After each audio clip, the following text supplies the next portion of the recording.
Halo semuanya, perkenalkan saya Selvi Kandun dengan NIM 711210007, mahasiswa Prodi Pendidikan Matematika di Universitas Serang Raya. Pada kesempatan kali ini, saya akan memaparkan artikel ilmiah yang saya susun dengan judul Development of Interactive LKPD Basic 1 Wizard Me to Optimize Student Geometry Thinking Skill. Artikel ini disusun untuk dipublikasikan pada jurnal Pionir, jurnal pendidikan yang diterbitkan oleh UIN Ar-Raniri. Langsung saja. Selanjutnya adalah abstrak.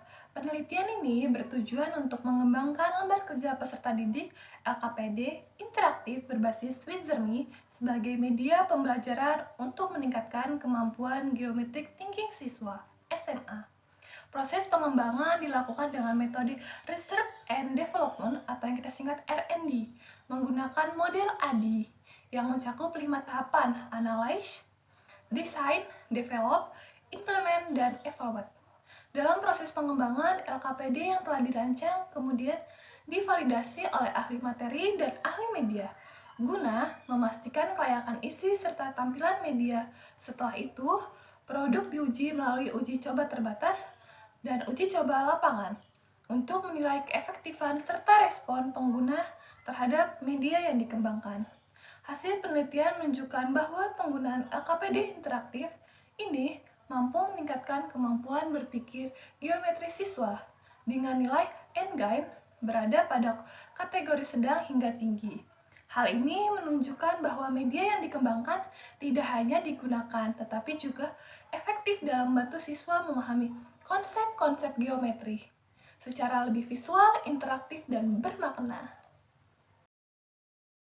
Selanjutnya, pendahuluan yang pertama, permasalahan. Sebagian besar siswa mengalami kesulitan dalam mencapai kriteria ketuntasan minimal atau yang kita singkat KKM pada mata pelajaran geometri. Hal ini menunjukkan bahwa pemahaman konsep geometri siswa masih rendah dan perlu ditingkatkan melalui pendekatan pembelajaran yang lebih efektif dan menarik.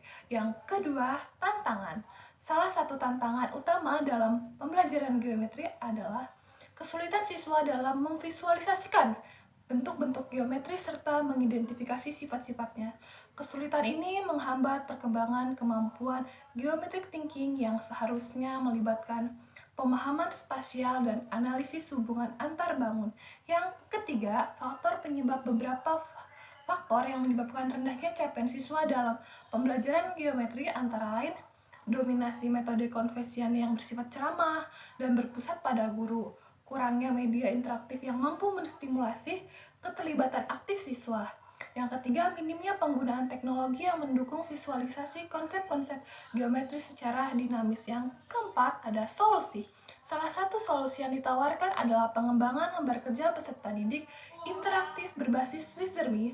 Wizard.me sebagai platform digital memungkinkan penyajian LKPD yang lebih menarik, interaktif, dan mendukung visualisasi geometri secara langsung. Dengan mengintegrasikan teknologi ini ke dalam LKPD, diharapkan siswa lebih mudah memahami konsep, meningkatkan keterlibatan belajar, dan pada akhirnya mampu mencapai KKM serta mengembangkan kemampuan geometric thinking secara optimal. Selanjutnya ada metode. Yang pertama, desain penelitian. Penelitian ini menggunakan metode Research and Development atau yang kita singkat R&D dengan model pengembangan ADI yang terdiri dari 5 tahap sistematis. Yang pertama, Analyze, Design, Develop, Implement, dan Evaluate. Model ini dipilih karena mampu mengarahkan proses pengembangan media pembelajaran secara terstruktur dan berkelanjutan. Yang kedua, subjek penelitian. Subjek penelitian terdiri siswa SMA kelas 11. Penelitian ini dilakukan dalam 2 tahap uji coba. Yang pertama, uji coba terbatas yang melibatkan 15 siswa untuk melihat efektivitas awal dan mengidentifikasi kelemahan produk. Uji coba lapangan yang melibatkan 30 siswa sebagai pengguna akhir untuk mengevaluasi kelayakan dan efektivitas produk secara lebih luas. Selanjutnya, instrumen penelitian. Penelitian ini menggunakan 2 jenis instrumen, yaitu instrumen tes digunakan untuk mengukur kemampuan geometric thinking siswa. dilakukan melalui pretest dan posttest untuk melihat peningkatan kemampuan sebelum dan sesudah penggunaan LKPD interaktif. Instrumen non-test, lembar validasi ahli, digunakan untuk menilai kelayakan isi dan tampilan LKPD dari sudut pandang ahli, materi, dan ahli media.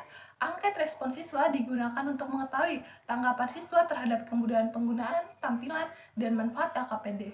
Analisis data, data validasi dan respon siswa dianalisis menggunakan skor presentasi, kemudian diklasifikasikan dalam kategori kelayakan seperti kurang layak hingga sangat layak berdasarkan kriteria yang telah ditentukan data tes, pretest dan posttest. Peningkatan kemampuan geometrik thinking siswa dihitung menggunakan rumus N-GAIN. Hasil N-GAIN dikategorikan ke dalam 3 level, rendah, sedang, dan tinggi sesuai dengan interpretasi standar GAIN.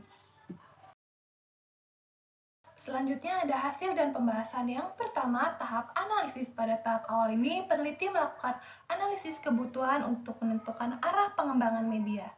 Analisis dilakukan melalui studi literatur terkait media pembelajaran, kemampuan berpikir geometris dan teknologi pendidikan, analisis kurikulum, khususnya kurikulum merdeka, agar produk yang dikembangkan selaras dengan capaian pembelajaran dan profil pelajar Pancasila.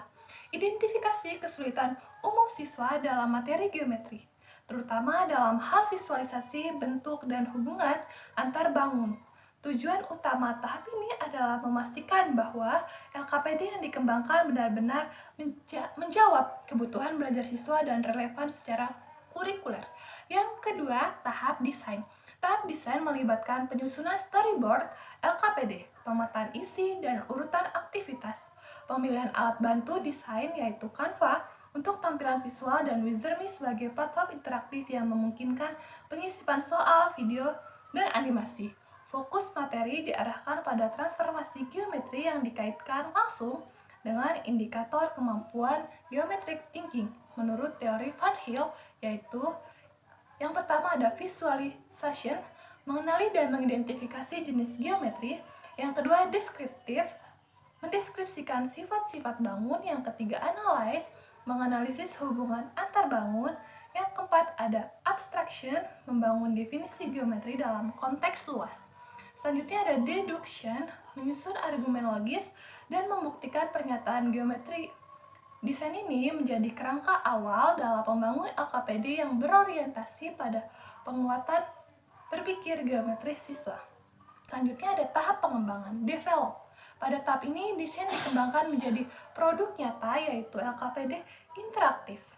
Langkah-langkah yang dilakukan antara lain pembuatan LKPD lengkap, meliputi cover, kata pengantar, daftar isi, indikator, dan tujuan pembelajaran. Peta konsep, matematik, materi, dan sela-sela interaktif. Validasi ahli dilakukan oleh 2 validator, ahli pendidikan matematika untuk menilai isi dan kesesuaian materi, ahli media pembelajaran untuk menilai aspek desain, interaktivitas, dan keterbacaan. LKPD yang telah didesain menggunakan Canva diintegrasikan ke dalam platform Wizardme yang memungkinkan penambahan fitur interaktif seperti drag and drop, video, pembelajaran, dan evaluasi otomatis. Selanjutnya ada tahap implementasi dan evaluasi. Tahap implementasi dan evaluasi saat ini masih dalam perencanaan dan belum dilakukan secara penuh. Namun, rancangan yang telah disiapkan mencakup rencana implementasi LKPD pada siswa kelas 11 melalui uji coba terbatas dan uji coba lapangan. Evaluasi diarahkan pada 3 aspek utama, pencapaian tujuan pembelajaran melalui pretest dan posttest, kemudahan penggunaan LKPD dari sisi siswa dan guru, kesesuaian desain dan konten dengan indikator berpikir geometris. Evaluasi ini direncanakan menggunakan instrumen tes, pretest dan posttest, angkat respon siswa, dan lembar observasi penggunaan media. Selanjutnya, kesimpulan. LKPD interaktif berbasis Wizardme menawarkan alternatif untuk meningkatkan kemampuan geometric thinking siswa. Desain terstruktur berdasarkan model AD menghasilkan media yang menarik secara visual dan pedagogis. Media berpotensi kuat untuk aplikasi praktis di kelas meskipun belum diimplementasi dan divalidasi. Pentingnya alat pembelajaran digital yang interaktif dan relevan konstekstual. Inilah referensi yang saya gunakan untuk mengerjakan artikel saya. Sekian dari saya. Terima kasih.